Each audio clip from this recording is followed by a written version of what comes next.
Hi guys, ఇప్పుడే జియో హాట్‌స్టార్‌లో అవైలబుల్‌గా ఉన్న 'పాన్ మ్యాన్' అనే మూవీ చూడడం జరిగింది.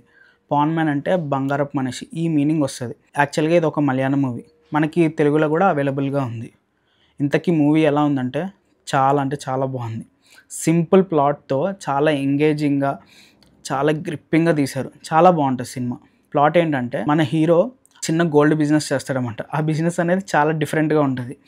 ఒక యూనిక్ పాయింట్ ఏంటంటే గోల్డ్ అనేది ఎవరైతే కొత్తగా పెళ్లి చేసుకుంటున్నారో వాళ్ళకి గోల్డ్ అనేది హీరో వాళ్ళ రిక్వైర్మెంట్ బట్టి వాళ్ళకి ఇస్తాడు. తర్వాత వాళ్ళతో పాటే ఆ పెళ్ళిలో ఉండి వాళ్ళ పెళ్ళి అయిపోయాక వచ్చే చదివింపులతో ఆ అమౌంట్‌తో వీటికి సెటిల్మెంట్ చేస్తారు. ఈ టైప్ ఆఫ్ బిజినెస్ అనేది మన హీరో చేస్తూ ఉంటాడు. అలా హీరో ఒక పెళ్ళిలో ఇలా ఇస్తాడు. వాళ్ళేంటంటే వాళ్ళు అనుకున్న అమౌంట్‌ని హీరోకి తిరిగి ఇవ్వలేకపోతారు. ఇక్కడితో మూవీ అవ్వలేదు. అసలు మూవీ ఇక్కడ స్టార్ట్ అవుతదనమాట. అయితే దానికొక చిన్న ప్రాబ్లమ్ వస్తది. హీరో ఆ గోల్డ్ ఎలా రికవర్ చేసుకున్నాడు? అసలు ఏమైంది? అన్నది స్టోరీ. ఇది ఎక్కడి దాకా వెళ్తదంటే చాలా బావుంటది. చాలా మిక్స్ ఆఫ్ ఎమోషన్స్ ఉంటాయి. చాలా బా తీశారు.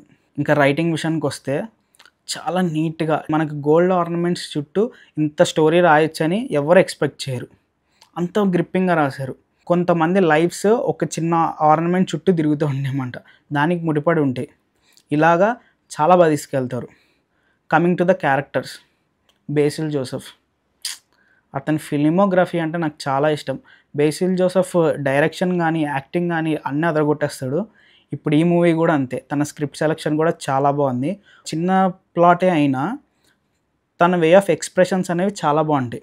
తను క్లీన్‌గా ఒక రకమైన నవ్వు నవ్వి ఇస్తాడు ఎక్స్‌ప్రెషన్స్ అనేవి. అది మనకి చాలా నచ్చుతది. ఇంకొకటొచ్చేసి ఒక మెయిన్ క్యారెక్టర్ ఉంటాడు. ఒక నెగెటివ్ షేడ్ అనుకోవచ్చు ఆయనది.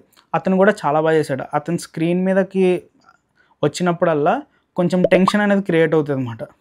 ఆ టైప్ ఆఫ్ యాక్టింగ్ అనేది ఆయన చేశారు. చాలా బాగుంది. ఇంకా మిగతా మనకి మూవీలో గట్టిగా 3, 4 క్యారెక్టర్స్ చుట్టే తిరుగుతది సినిమా అంతా. నాకు తెలిసి పెద్దగా ఖర్చు కూడా అవ్వలేదనుకుంటా. కానీ చాలా టైట్‌గా, చాలా గ్రిప్పింగ్ స్క్రీన్ ప్లేతో చాలా స్మూత్‌గా తీసుకెళ్ళిపోతారు. ఇంకా మ్యూజిక్ విషయానికొస్తే బ్యాక్‌గ్రౌండ్ స్కోర్ అయితే చాలా బాగుంది. మనకు కూడా ఆ మ్యూజిక్‌కి టెన్షన్ అనేది క్రియేట్ అవుతది. అంత బాగుంటది. సాంగ్స్ విషయానికొస్తే సాంగ్స్ కూడా ఒక 2, 3 ఉన్నాయి. దాంట్లో ఒక సాంగ్ అయితే నాకు బాగా నచ్చింది. సినిమాటోగ్రఫీ డీసెంట్‌గానే ఉంది. ప్రొడక్షన్ వాల్యూస్ అన్నీ కూడా చాలా బాగున్నాయి. ఇదండి గైస్ రివ్యూ. మీరు చూడాలనుకుంటే ఇప్పుడే వెళ్లి చూసేయండి. ఒకవేళ మీరు ముందే చూసేసి ఉంటే మూవీ ఎలా ఉందో నాకు కామెంట్ బాక్స్‌లో చెప్పండి. సరే మరి మళ్ళీ కలుద్దాం నెక్స్ట్ వీడియోలో. బాయ్.